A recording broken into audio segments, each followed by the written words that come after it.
దూర విద్యా విధానంలో doctor BR Ambedkar open university దేశంలోనే మొట్టమొదటి సార్వత్రిక విశ్వవిద్యాలయం. దాదాపు 2.5 దశాబ్దాలుగా దూర విద్యా విధానం ద్వారా కంప్యూటర్ కోర్సును అనుసంధానం చేస్తూ బీఏ, బీకామ్, బీఎస్సీ డిగ్రీ కోర్సులను అందిస్తోంది. పోస్ట్ గ్రాడ్యుయేషన్ స్థాయి, డిగ్రీ, డిప్లొమా స్థాయి కోర్సులను ఔత్సాహికులైన విద్యార్థులకు అందిస్తోంది. డాక్టర్ బిఆర్ అంబేద్కర్ సార్వత్రిక విశ్వవిద్యాలయం స్థానికంగా స్వయం బోధనా పద్ధతిలో ముద్రణ రూపంలో రూపొందించిన కోర్స్ మెటీరియల్ అందిస్తోంది. కోర్స్ మెటీరియల్ అధ్యయనానికి సహకరించే విధంగా రేడియో, టెలివిజన్ పాఠ్యాంశాల ఆధారంగా కార్యక్రమాలు ప్రసారం చేస్తోంది. అధ్యయన కేంద్రాల ద్వారా ఏర్పాటు చేసే సలహా సంసర్గ తరగతులు, సైన్స్ ప్రాక్టికల్ సౌకర్యాలు విద్యార్థులకు స్వయం అధ్యయనానికి ఒక చక్కటి అవకాశం. ఇవి విద్యార్థి సమీపంలో ఉండే అధ్యయన కేంద్రం నుంచే పొందొచ్చు.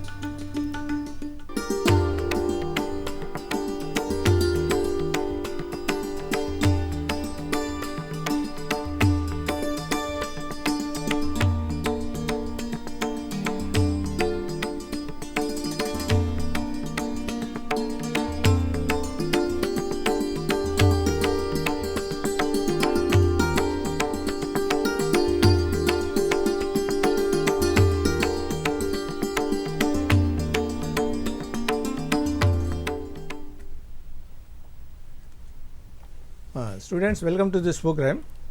Today's program, as you know, its topic is self-actualization. It is one of the topics in personality paper of MSc second year psychology. Today we will discuss different aspects of self-actualization. Actually, this is a part of different theories of personality. For example, Maslow's theory of hierarchy of needs and Carl Rogers' theory of self and person-centered theory, and another theory is Goldstein's theory, organismic theory. We will discuss different aspects of self-actualization. For example, today we will discuss the concept highlighted by different theories, as I said earlier, and also the characteristics, the qualities of self-actualized persons that have been identified by different psychologists. And we will also discuss the role of teachers and also the parents in enhancing the status or the process of self-actualization.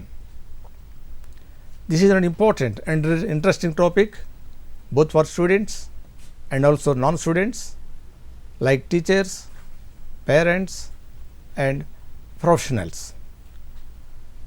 Before we actually discuss in detail the concept of self-actualization, let us first know the meaning of self-actualization. The term self-actualization has been defined differently by different psychologists. For example, Goldstein, who developed the theory of organismic theory, he said it is a master motive to realize one's potential. Similarly, Carl Rogers also said it is the basic need to succeed at his highest possible capacity. Another important person or psychologist is humanist psychologist is Abraham Maslow. He also said it is a growth oriented concept.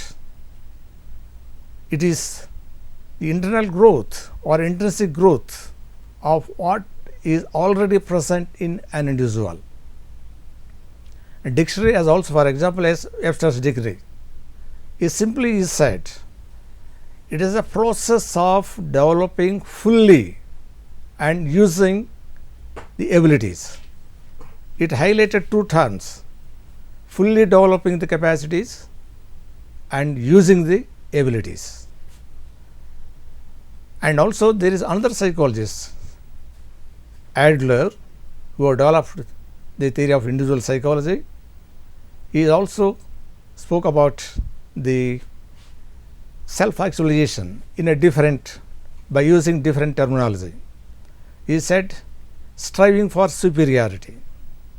He said putting maximum effort to gain superiority over others or to gain success.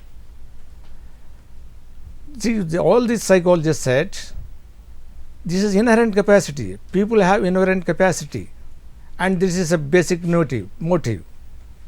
But in spite of this, many people are not able to reach the stage of self-actualization. That means some factors, some obstacles, they are not able to overcome.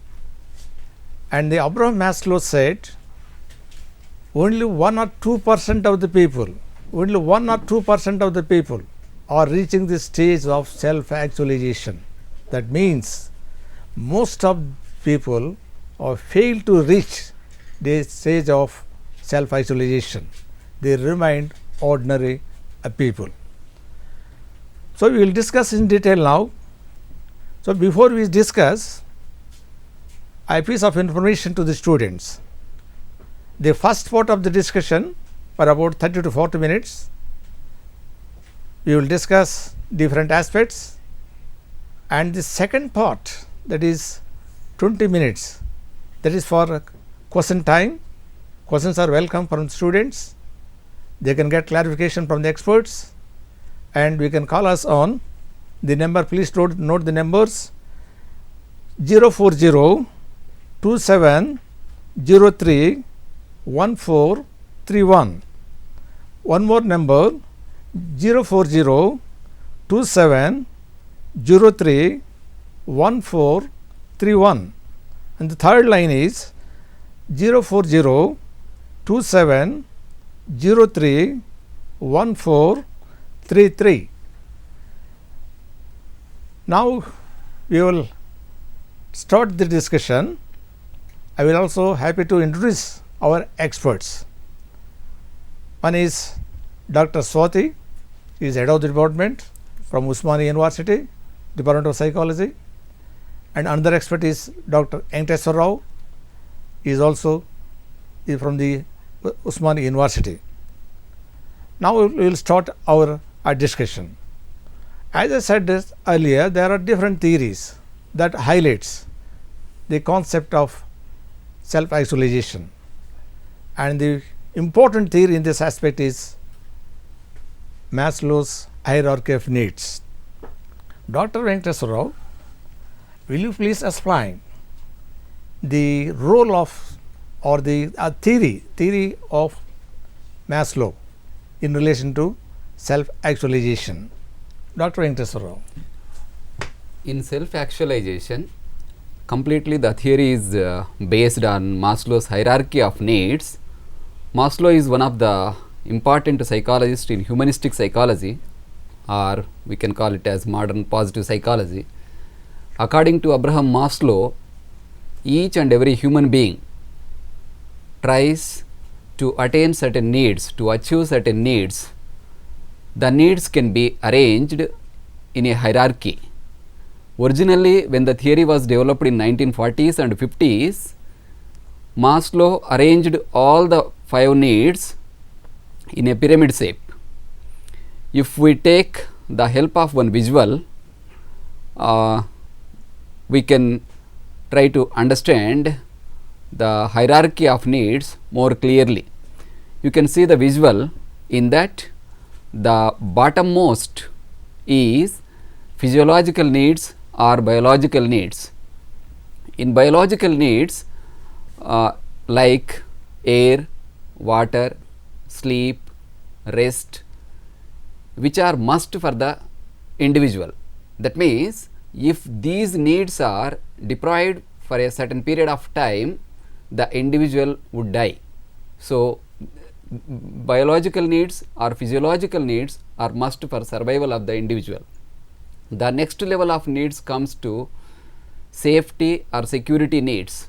Each and every individual needs safe and secure environment. That means, every individual should feel that he is free from any threat or danger. The next level of needs comes to love and belonging needs. no individual wants to be alone. Each and every individual wants to be in the group of a people. That means right from family to friendship, at each and every place, individual wants to be in a group. The next level of needs comes to esteem needs. Esteem needs means each and every individual wants to be get respect. The next level comes to self actualization, today's actual discussion of the topic. So, self actualization, as it is rightly said in the introductory part, it is an innate potential for which each and every individual strives to explore his complete potential. So, like this, Maslow arranged the hierarchy of needs in 5 layers or 5-tier model, which is known as. As you said, Dr. Venkateswara Rao, the self-actualization is the higher level of the need.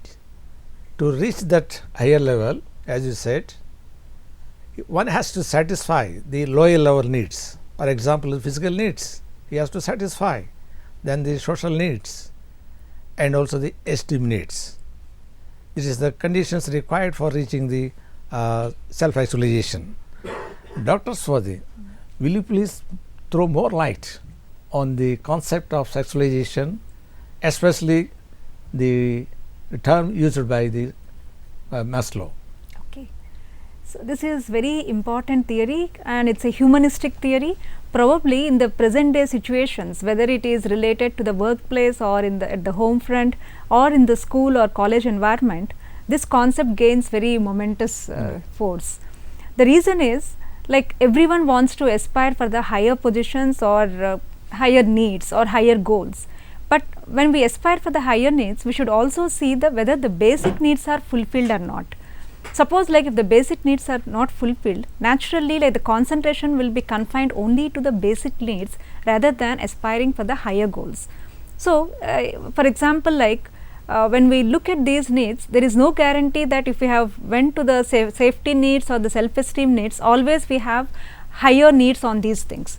At any point of the time, because of the circumstances, we may come down also in this level.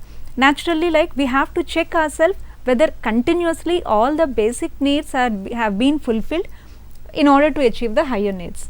So, generally we say deficiency needs, that is D needs, or growth oriented needs, G needs. So, we have to think about growth oriented needs, but in order to that we have to see we are not deficient or we are not deprived of the basic needs. So, for example, like, when a family is affected in the tsunami or any other kind of a cyclone, naturally when the basic needs are deprived, they cannot think of the higher needs. So, this constant check on whether the basic needs are fulfilled or not has to be done, has to be explored by each individual in order to achieve the higher goals. Right.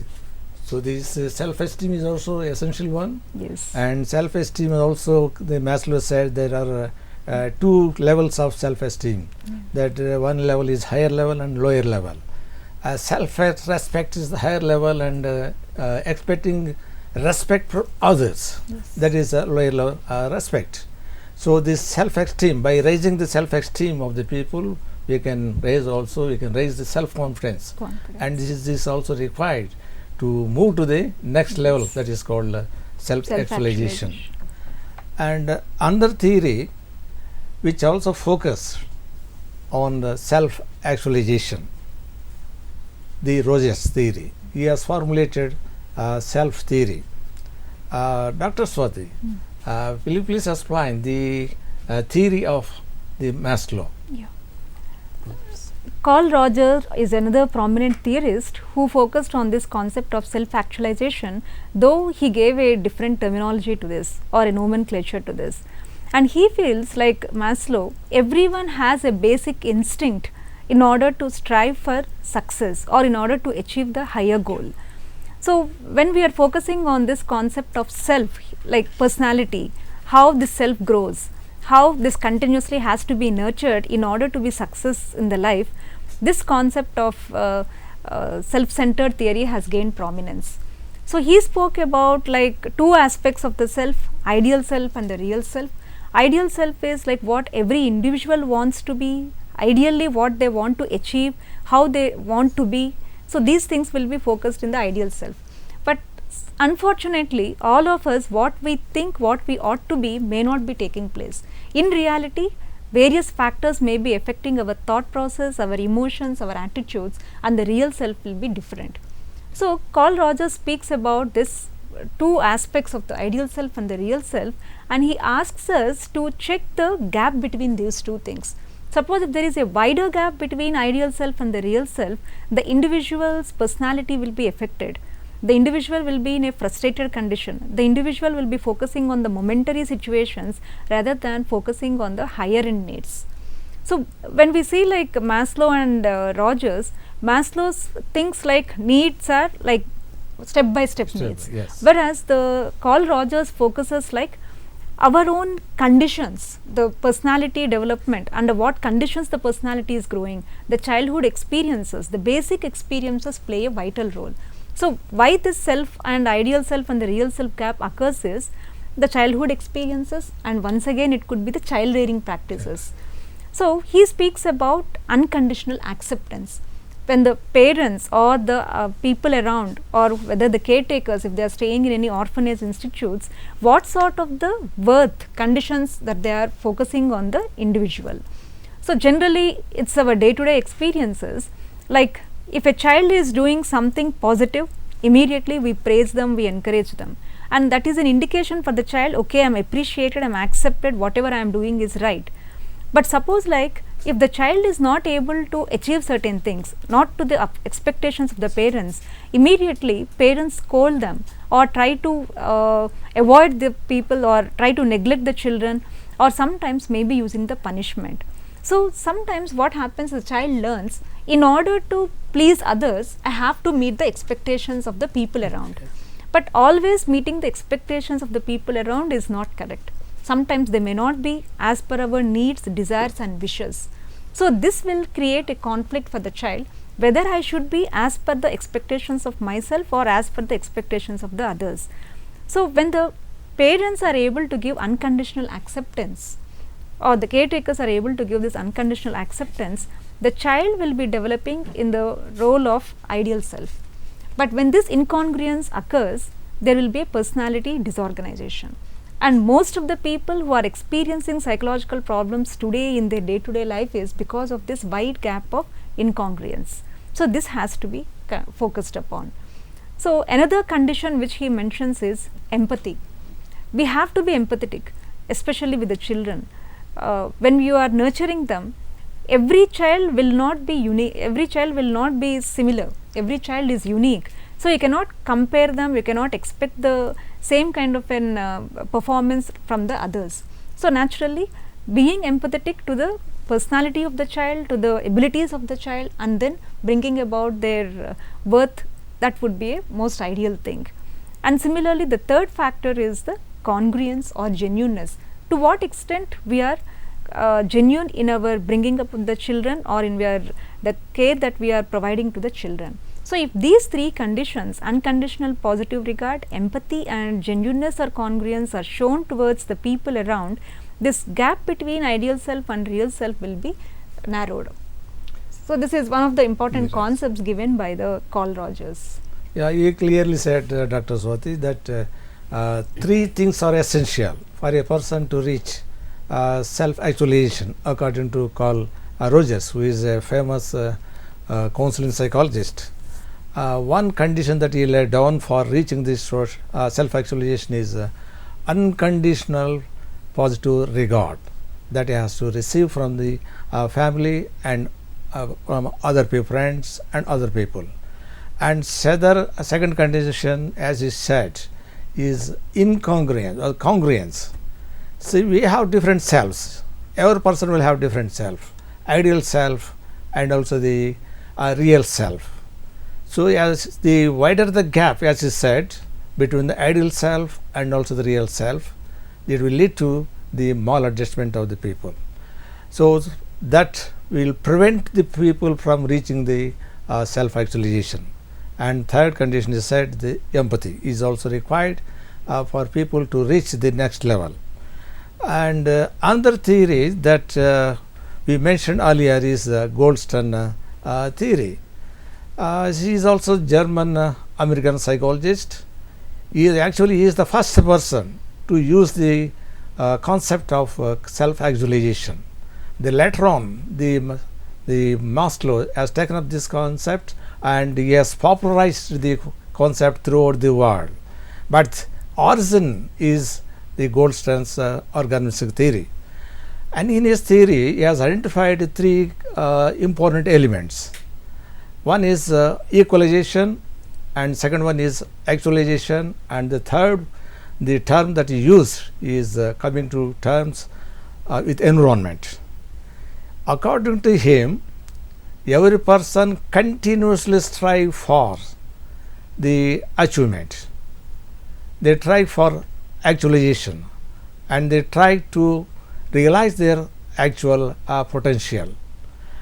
But the problem is, when they continuously try for using the potential, why they are not able to succeed? He said there are two hazards that are preventing the people from reaching the self-actualization. According to him is, one hazard is physical hazard. That means two things. Some disturbances inside the person.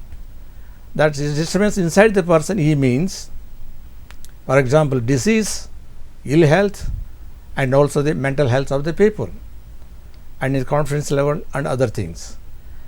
And other hazard that people face is environmental hazards, the discouragement from the society. And the people, he said, the task of the person is to regulate these obstacles, to regulate the functioning of internally and externally. If the people are able to control the environment, then they will reach the level of the self-actualization. And actually he says obstacles are there, both internal and external. Externally means outside the person, that is environmental hazards. See here, the thing is, he said, if he fails to resolve this problem, then either he will break down or he may be depressed, or the other possible thing is he will adapt to the environment, he will adjust to the circumstances. Or he also said the person is likely to lower the level of the goal. Why is lowering the level of the goal? Because he is not able to control the environmental hazards or obstacles. Such person, they will lower the level of the goal. That is what he said.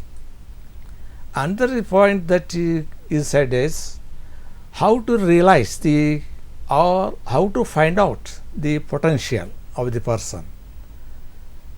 He said two things. He said what people likes most, that is most important, what we like most and what we do best, what a person does best and what people like most. If you go by this and these preferences, he said, that correspond to the potential. So if a person does what he likes and what he does best, then the chances of reaching the self-actualization is high. That is what I said. And another thing is, important thing is, the Adler. Adler used the term striving for superiority. Will you please throw light, Dr. Swati, on this concept of this striving for superiority? Yeah. Adler's concept of striving for superiority is very important concept. In order to survive, probably we have to master the experiences. So naturally, in mastering the experiences and in order to gain control over the others, every individual strives for this kind of a superiority. In fact, if we can see the children, even a 3-year-old child will try to have the control over the 2-year-old child. So in order to gain control around the environment, around the people. But later on, the striving for superiority has been like de-emphasized, and the more importance has been given to the concept of social interest. Yes. So like striving for superiority is self-centered. So like always I am thinking for need for power, need for aggression, need to control others, need to have control over the environment. But when we say the concept of social interest, we'll move beyond the self.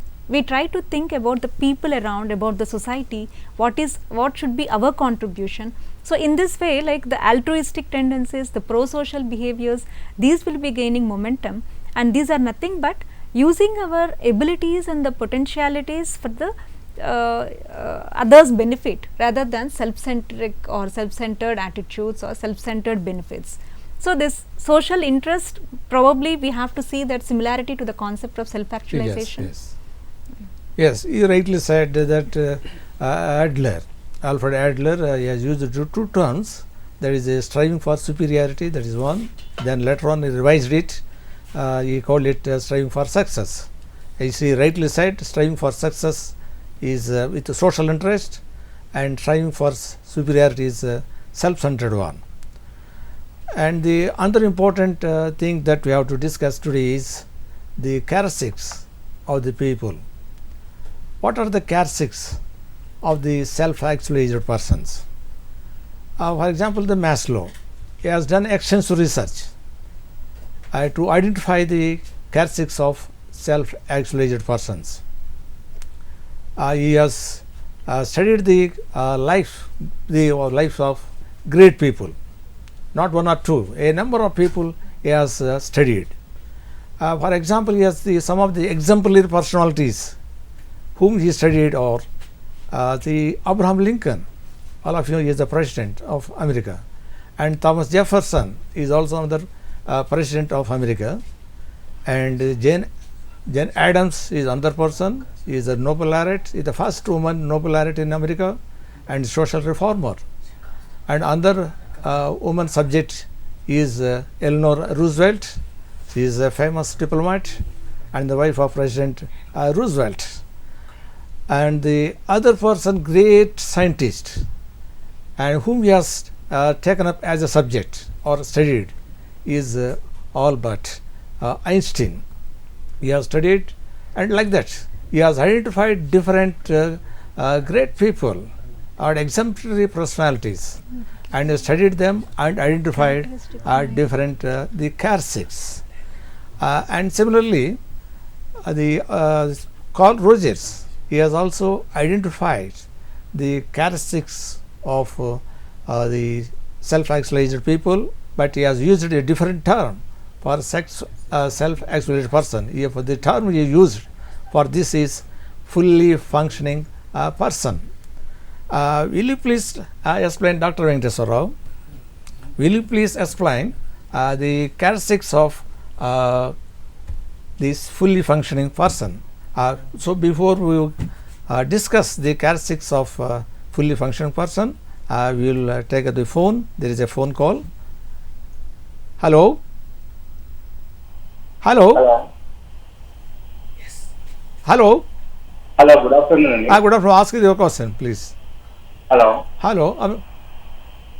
అడగండి అడగండి మీరు question. You can ask in English, you can ask in Telugu. Okay sir, నా పేరు గౌతమ్ అండి. నేను Nagpur district నుంచి మాట్లాడుతూ ఉన్నాను. చెప్పండి సార్. ఈ మాస్లో థియరీ గురించి ఇంకొక వన్ టైమ్ మళ్ళీ ఎక్స్ప్లెయిన్ చేయండి సార్ నాకు. మ్యాథ్స్లో థియరీ మళ్ళీ ఎక్స్ప్లెయిన్ చేయమంటారా? అవును సార్, అంటే నాకు అది సరిగా అర్థం కాలేదు. Pronunciation problem. Okay right. Briefly అంటే because we need to cover different aspects cover చేస్తామండి మ్యాథ్స్లో. ఓకే, మీరు అంటే ప్రొనౌన్సియేషన్ దగ్గర టర్మినాలజీ దగ్గర అనుకున్నట్లయితే తెలుగులో కూడా కాస్త ఎక్స్ప్లెయిన్ చేయడానికి ట్రై చేస్తాము. ఈ సెల్ఫ్ యాక్చువలైజేషన్ థియరీ అనేటటువంటిది ఒక విజువల్ హెల్ప్తో చూడండి మళ్ళీ ఒకసారి. ఇందాక మేము చూపించినటువంటి విజువల్ను మళ్ళీ చూడండి. అబ్రహం మాస్లో ప్రతి మనిషి తనకు అవసరమైనటువంటి అవసరాలు ఏవైతే ఉంటాయో అవసరాలు తీర్చుకునేటప్పుడు, ఆ నీడ్స్ ఫుల్ఫిల్ చేసుకునేటప్పుడు ఒక 5 లెవెల్స్ కింద వీటిని అరేంజ్ చేయొచ్చు మనం అన్నది చెప్పాడు. దాంట్లో అన్నిటికంటే బాటంలో వచ్చేటటువంటిది మన శారీరకపరమైనటువంటి అవసరాలు. అంటే ఈ నీడ్స్ కనుక మనకు ఫుల్ఫిల్ కాకపోతే కనుక certain period of time survival డేంజర్లో పడుతుంది. అంటే మనిషి బ్రతకలేడు దాని అర్థం అన్నట్టు. అంటే నిద్రను ఆపేసిన సర్టెన్ పీరియడ్ ఆఫ్ టైము, గాలి లేకపోయినా, నీరు లేకపోయినా, ఆహారం లేకపోయినా, సో ఇవి ప్రాథమిక అవసరాలు, బేసిక్ నీడ్స్ అంటాం వీటిని. దీని తర్వాత రక్షణపరమైనటువంటి అవసరాలు ఫుల్ఫిల్ కావాలి ప్రతి మనిషికి కూడా. అంటే తను సేఫ్గా ఉన్నాననేటటువంటి ఫీలింగ్ మనిషికి ఉండాలన్నట్టు. అంటే ఎలాంటి భయం లేకుండా భద్రతాయుతమైనటువంటి వాతావరణం లోపల మనిషి ఉండాలి, దానికోసం ప్రయత్నం చేస్తాడు. అంటే right from shelter to means of income. తర్వాత ఈ రెండవ స్థాయి నీడ్ ఫుల్ఫిల్ అయిన తర్వాత ఈ ప్రేమ సంబంధమైనటువంటి అవసరాలు ఏవైతే ఉంటాయో, అంటే ప్రతి చైల్డ్ కూడా చిన్నప్పటి నుంచి మనం తీసుకున్నట్లయితే ఇర్రెస్పెక్టివ్ ఆఫ్ ద ఏజ్ ప్రతి మనిషి యొక్క అవసరము తనను ఇతరులు ప్రేమించాలని చెప్పేసి, తను ఇతరుల సమూహంలో ఉండాలని చెప్పేసి ప్రతి వ్యక్తి కోరుకుంటాడు. దీన్నే లవ్ అండ్ బిలాంగింగ్ నీడ్స్ కింద చూస్తాం మనం అన్నట్టు. అంటే సకల సౌకర్యాలు కల్పించినప్పటికి కూడా ఏ మనిషి తాను ఒక్కడే జీవించాలని అనుకోడు, ఇతరులతో కలిసి ఉండాలనుకుంటాడు. అందుకే ఫ్రెండ్షిప్ అనేటటువంటిది ఇంపార్టెంటు, తర్వాత ఫ్యామిలీ అనేటటువంటిది ఇంపార్టెంటు, సొసైటీ లోపల రకరకాల గ్రూప్స్ లోపల అసోసియేషన్ అఫిలియేషన్ అనేటటువంటిది ఇంపార్టెంట్. ఇది థర్డ్ లెవెల్ నీడ్. దీని తర్వాత గౌరవపరమైన అవసరాలు అంటాం, ఎస్టీమ్ నీడ్స్. అంటే ప్రతి మనిషి గుర్తింపును కోరుకుంటాడు. ఈ మూడు మాస్లో ప్రకారం ఏంటంటే ఈ మొదలు చెప్పినటువంటి ఈ 3 నీడ్స్ కనుక ఫుల్ఫిల్ అయినట్టయితే, 3 నీడ్స్ ఫుల్ఫిల్ అయినట్టయితే ఈ 4th లెవెల్ నీడ్ కోసం మనిషి ప్రయత్నం చేస్తాడు. అంటే మాస్లో ప్రకారం ఏంటంటే బాగా దాహం వేస్తున్నటువంటి మనిషి, లేకుంటే బాగా ఆకలిగా ఉన్నటువంటి మనిషి నన్ను ఎవరైనా గుర్తిస్తే బాగుంటుంది, నాకు నమస్కారం అని చెప్తే బాగుంటుంది అని కోరుకోవడం కంటే కూడా నా ఆకలి తీరాలి, నా దప్పిక తీరాలని కోరుకుంటాడు మొదట్లో. సో ఇవన్నీ 3 తీరిన తర్వాత అప్పుడు గుర్తింపును కోరుకోవడము, రెస్పెక్ట్ను కోరుకోవడం, మనిషి అనేటటువంటిది అచీవ్మెంట్ను కోరుకోవడం అనేటటువంటిది జరుగుతూ ఉంటుంది. ఈ 4 లెవెల్ ఆఫ్ నీడ్స్ ఫుల్ఫిల్ అయిన తర్వాత అప్పుడు మనిషి తన లైఫ్కు మీనింగ్ ఏంటి అన్నదాన్ని సెర్చ్ చేయడం కోసం ప్రయత్నం చేస్తూ ఉంటాడు, దానికోసం స్ట్రైవ్ అవుతూ ఉంటాడు. అంటే each and every individual is unique, మనకు సైకాలజీ ప్రకారం తెలుసు. అంటే ప్రతి వ్యక్తి లోపల, ప్రతి చైల్డ్ లోపల అంటే ఇన్బార్న్ టాలెంట్ అనేటటువంటిది, ఇన్బార్న్ ఎబిలిటీ అనేటటువంటిది, ఇన్బార్న్ కెపాసిటీ అనేటటువంటిది ఉంటుంది. సో ఇప్పుడు ఇంకా మనిషి నీడ్ ఏమవుతుంది, 4 లెవెల్స్ ఆఫ్ నీడ్స్ ఫుల్ఫిల్ అయిన తర్వాత అంటే తనను తాను నిరూపించుకోవాలి, తను దేనికోసం జన్మించాడో దాన్ని ఫుల్ఫిల్ చేయాలి, తన పొటెన్షియల్ను పూర్తిగా ఎక్స్ప్రెస్ చేయాలి అనేటటువంటి తాపత్రయంతో మనిషి పనిచేస్తాడు. అంటే డిఫరెంట్ ఫీల్డ్స్ లోపల మనం స్టాల్వార్డ్స్ లాంటి వ్యక్తులను కనుక గమనించినట్లయితే కొందరు స్పోర్ట్స్లో ఒక టాప్ మోస్ట్ లెవెల్ను రీచ్ కావచ్చు, కొందరు ఆర్టిస్టిక్ ఎబిలిటీ లోపల రీచ్ కావచ్చు, ఇంకొందరు పాలిటిక్స్లో రీచ్ కావచ్చు, అంటే నాయకత్వంలో రీచ్ కావచ్చు. అంటే 4 లెవెల్స్ ఆఫ్ నీడ్స్ ఫుల్ఫిల్ అయిన తర్వాత అప్పుడు ఈ ఆత్మ వికాసం అనేటటువంటిది ఏదైతే ఉంటుందో, సెల్ఫ్ యాక్చువలైజేషన్ ఏదైతే ఉంటుందో అది జరుగుతుంది అని చెప్పేసి మాస్లో యొక్క అభిప్రాయం. ఇంట్రడక్టరీ పార్ట్ లోపల మేము ఇందాక చెప్పినట్టుగా పర్టికులర్లీ ఎడ్యుకేషన్ కనుక మనం లెక్కలోకి కనుక తీసుకున్నట్లయితే for all the stake holders of education, అంటే టీచర్స్ కావచ్చు, పేరెంట్స్ కావచ్చు, లేకుంటే స్టూడెంట్స్ కావచ్చు, ఇందాక డిస్కస్ చేసినటువంటి ఆ రోజర్స్ థియరీ యొక్క స్పిరిట్ను మనము దృష్టిలో పెట్టుకొని ఇంప్లిమెంట్ చేయాల్సినటువంటి అవసరం ఉంటుంది. అంటే ఒక ప్రాపర్ ఎన్విరాన్మెంట్ కనుక మనకు ఉన్నట్లయితే కనుక ఆ ప్రాపర్ ఎన్విరాన్మెంట్ లోపల వ్యక్తిలో అంతర్గతంగా ఉన్నటువంటి ఫుల్ పొటెన్షియల్ అనేటటువంటిది బయటికి రావడానికి మనకు అవకాశం ఉంటుంది. అందుకోసం చిన్నప్పటి నుంచే ఒక ప్రాపర్ ఎన్విరాన్మెంట్ను మనం ఇవ్వడానికి ప్రయత్నం చేసినట్లయితే కనుక అటు మాస్లో పరంగా కావచ్చు, ఇటు రోజర్స్ పరంగా కావచ్చు, వ్యక్తి తను దేనికోసమైతే జన్మించాడో, లేకుంటే తనలో అంతర్గతంగా ఏ పొటెన్షియల్ అయితే ఉందో దాన్ని పూర్తిగా బయటికి రావడానికి అవకాశం ఉంటుంది. దానివల్ల వ్యక్తి అభివృద్ధే కాకుండా సమాజం యొక్క అభివృద్ధి కూడా మనకు జరుగుతుంది అనేటటువంటిది ప్రధానమైనటువంటి భావన ఇక్కడ. Okay, so hierarchy of needs you have clearly explained again in తెలుగులో కూడా చక్కగా చెప్పారు. మానవ అవసరాలు, శారీరక అవసరాలు, తర్వాత సేఫ్టీ రక్షణ అవసరాల తర్వాత స్నేహం ఇలాంటి అవసరాలు, ఆ తర్వాత అది గౌరవం ఇలాంటి అవసరాలు. ఈ అవసరాలన్నీ తీరిన తర్వాత సెల్ఫ్ యాక్చువలైజేషన్, ఒక అచీవ్మెంట్ అనే దానికి మనిషి ప్రయత్నం చేస్తాడనేది చక్కగా చెప్పారు. దాన్ని we will move to the next part of our program. That is characteristics. So characteristics of identified by 2 people, that is one is Maslow and another person is Carl Rogers. Now we start with the characteristics identified by the Carl Rogers. So will you please explain, Dr. Venkateswara Rao, our amendment? Okay. So characteristics of self-actualized people, there are number of characteristics if we have observed the people. Like whether when Maslow has developed this theory, he has seen number of people who are around, and also like after reading the biographies he infers certain characteristics. Like in order to say that people have achieved the self-actualization, what should be the characteristics? So, probably we can see a visual on the self-actualization of the characteristics of a fully functioning individual. One is like being open to new experiences, like they are not afraid of exposing to the new situations or new experiences, whether good or bad. I am ready to take it, I am ready to accept the experiences. The second one is focusing on the present rather than brooding over the past or thinking about the future. But generally what the normal people do is always think in the past, live in the past, think about the past experiences, I shouldn't have done that, or I should have done this, or they worry about the future, what will happen tomorrow, will I be able to get the job, or will I be able to succeed in the particular career. So, instead of all that, what we have to do today, if we are focusing on that particular thing, probably we will be achieving the goal. So, this is one of the most important characteristic of the self-actualized person, they focus on the present. The next one is the self-actualized individuals or fully functioning individuals trust their own feelings and they take the responsibility for their actions. Whether I take a good decision or whether I feel bad about it, whatever it is, I accept my responsibility. I do not blame the others. Generally what we do in our day-to-day life, suppose like if you have taken a decision and if it is a failure, you try to blame the teachers or you try to blame the people around or you try to blame the parents. But generally these self-actualized people take the responsibility whether it is a successful decision or a failure decision.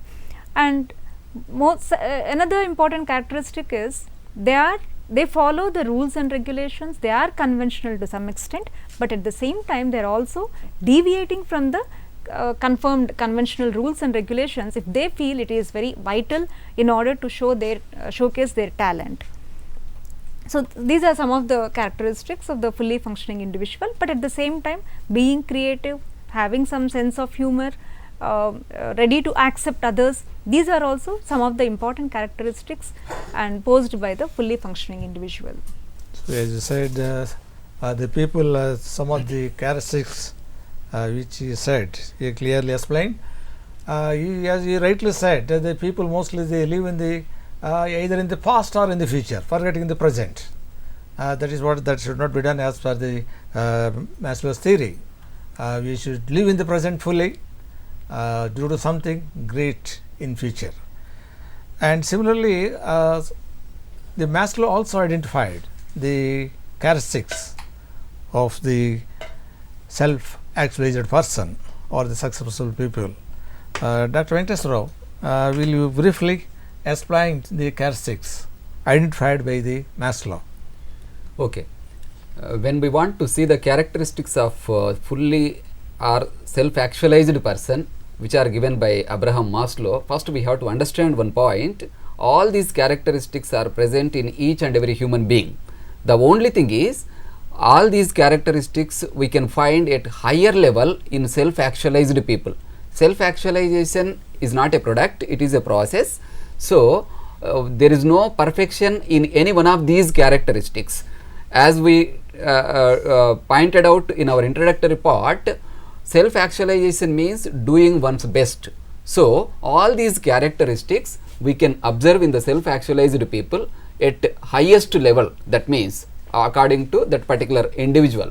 So, one of the important characteristics in self-actualized persons is accepting themselves. That means each one of us will have some strengths and also some weaknesses. The person should understand his strengths, at the same time he has to accept his weaknesses also. When the person fully accepts himself, then what happens is, the important thing is, all the characteristics which are generally known as weaknesses, they becomes to neutral characteristics for the particular person. That means the person will move in the growth path in a optimum speed. Next characteristic is focusing on growth, always focusing on growth. Even the person reaching a certain goal, for him that is not an end point, he has to start again fresh from that particular goal. Next, in self-actualized people we can find high level of emotional intelligence. That means they can maintain, they can accept not only themselves and also others and the environment or the surrounding world as it is, not as they would want to prefer. That means their patience level, acceptance level will be higher because of their high emotional intelligence. We can see another important characteristic in them is these are the people, those who are inner directed. Inner directed means they have their own ethical standards. That means these are not the people simply or passively molded by the society or molded by the culture. They are the people who use their judgment or who takes their own decisions in each and everything. Another important characteristics for self-actualized persons is they are realistic, they are humble, they always see the truth. These are some of the characteristics. Okay, probably we can add some more characteristics. Like how fully functioning individual characteristics explained by Carl Rogers. Here also Maslow said these people like self-actualizers are also very creative, very spontaneous, adapt to the situations very flexibly, and they also accept the responsibility. They are very objective rather than self-centric, and probably like he used the term meta values. Maslow has used, like self-actualizers possess a set of meta values which probably some other individuals may not have, or even if they have, they are not practicing them. So these meta values are something like we can say perfection, uniqueness, and justice, doing justice to the people around. So these are like which are very peculiar to the self-actualizers. For example, if we take Nelson Mandela, he fought for the social cause, and that's so kind of social justice. So these are like, for example, meta values, examples of meta values. Or if you take Mahatma Gandhi, is also considered as one of the self-actualized individuals, because without using the violence, and he could move the people, bring them into one particular platform and then work for a particular cause. So it is out of social interest, doing good to the society, doing good to the people of country.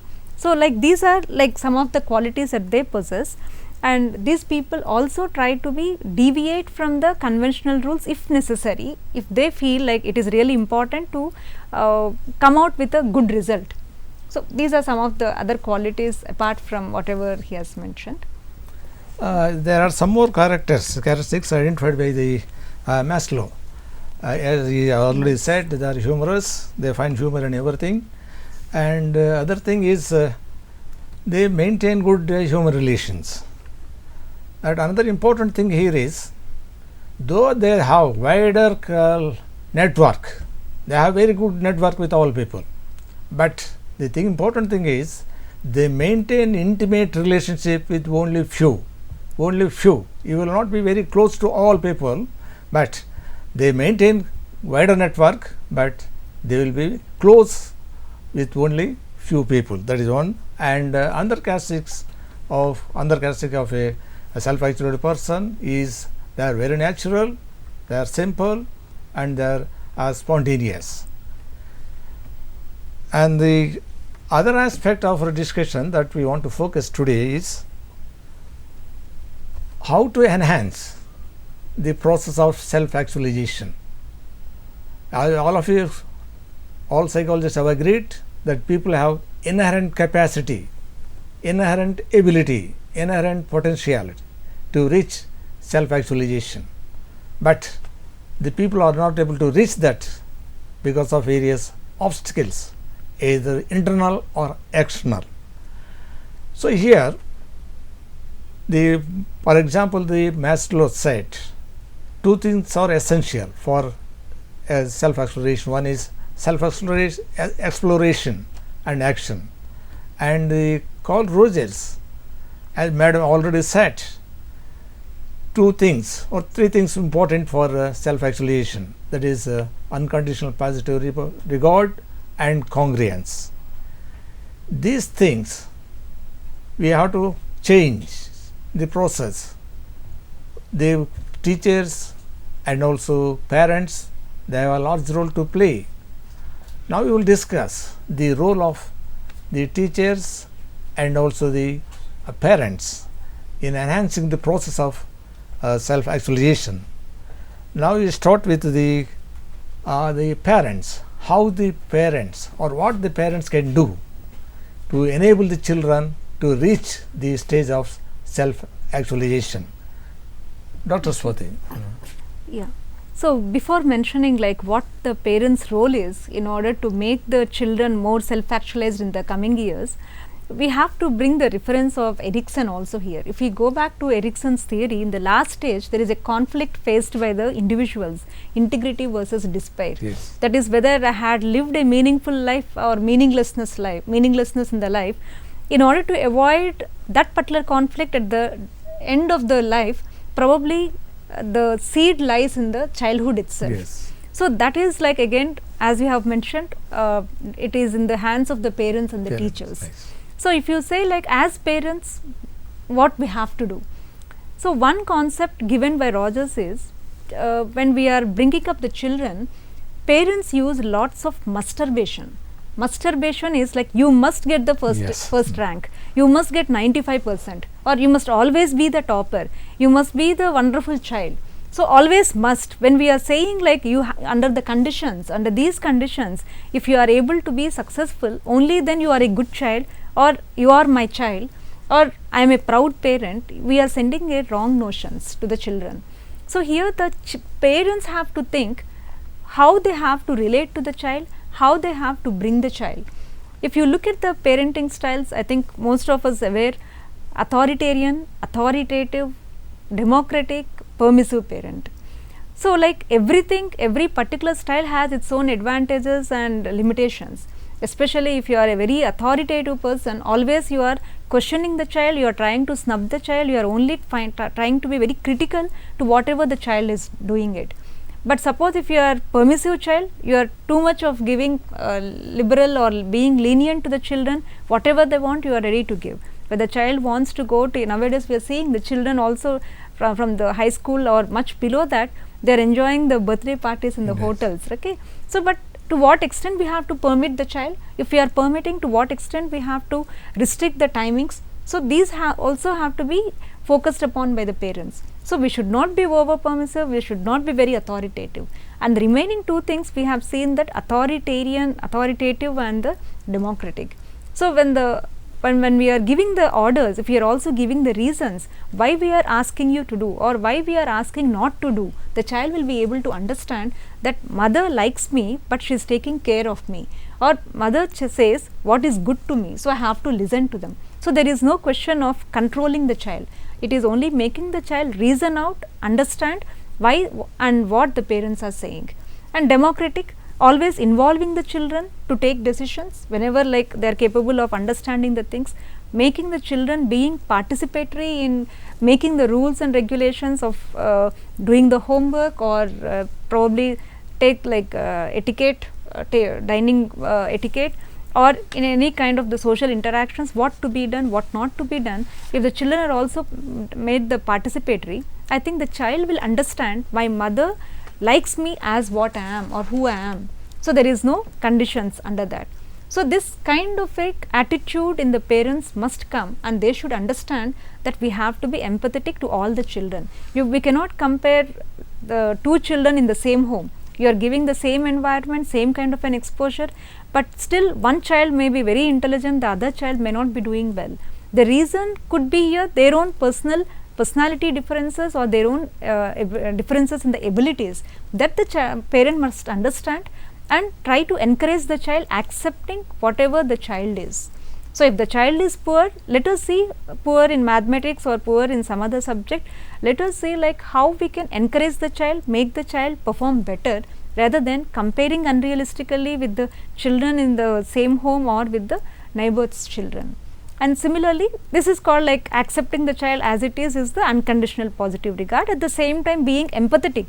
If I were in that child's position, will I be able to achieve it?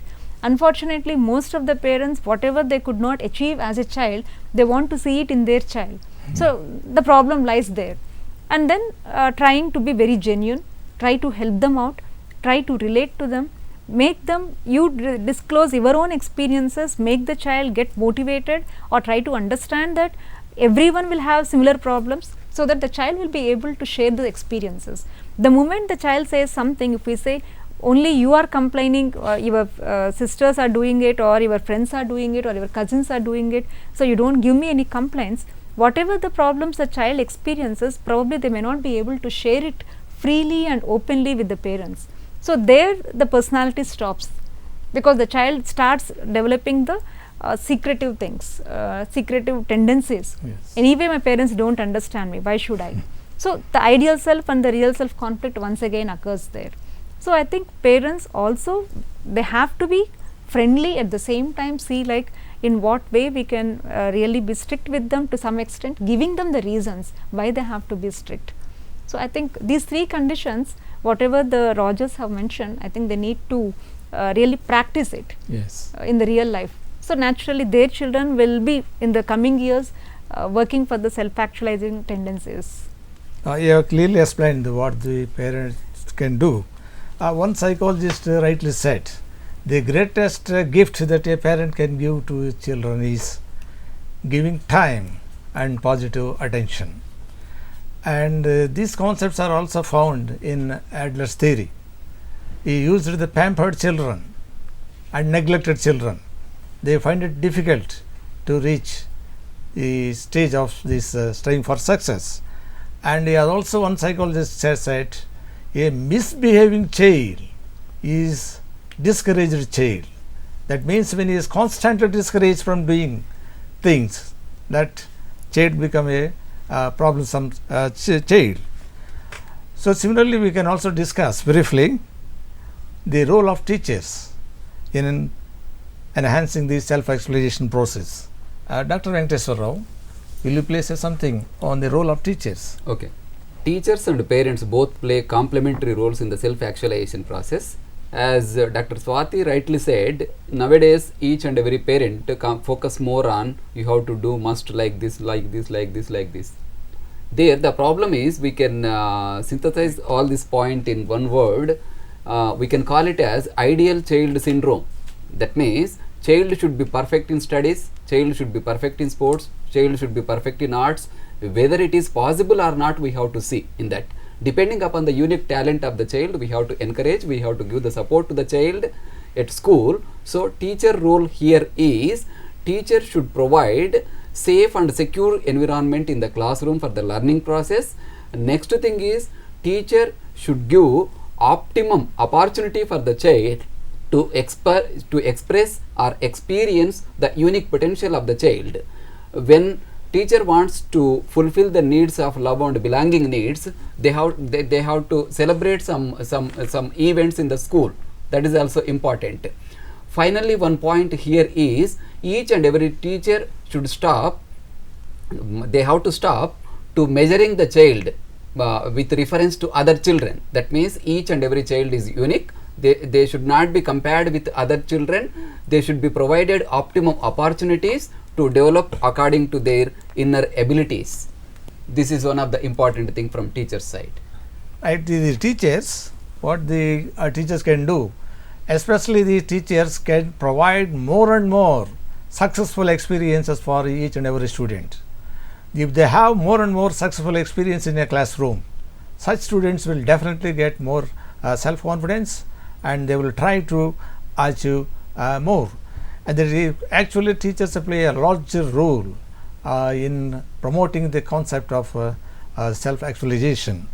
As he rightly said, they have to provide a safety environment in the classroom, etc. So today we have discussed different aspects of self-actualization.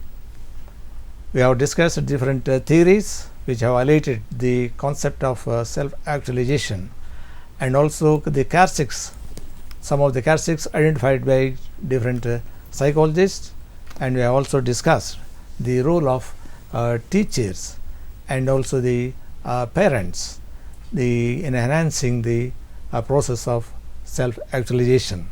Actually, they have a greater role, both parents and also the teachers, they have a larger role. It is other thing, Dr. Swati, can you add something more on the role of the teachers? Yeah, I think there is a slight difference in the concept of Maslow and Carl Rogers also. Probably we can make it clear to the students. Right. Maslow has focused on the concept of self-actualization what are the characteristics, but he never focused on what to be done if there are any obstacles. Whereas Carl Rogers more or less gave the similar concept, but he extended his theory, he extended his concept by also developing a theory called person-centered theory or client-centered theory. So, under this during like when he identified that the children or clients who have the low self-actualizing tendencies, through his therapy he tried to increase their role or increase their active part in getting the self-actualization, in getting into the self-actualization process. So, I think these are the major, one simple difference between these two theories. Right. The theories, Goldstone series, he also spoke the concept of self-actualization, and also the Alfred Adler, and also the Carl Rogers. They have discussed the concept of self-isolation as part of their theory. Thank you, madam. Thank you. For your contribution, for being also for your cooperation, Dr. Venkateswara Rao. Thank you, students. Thank you.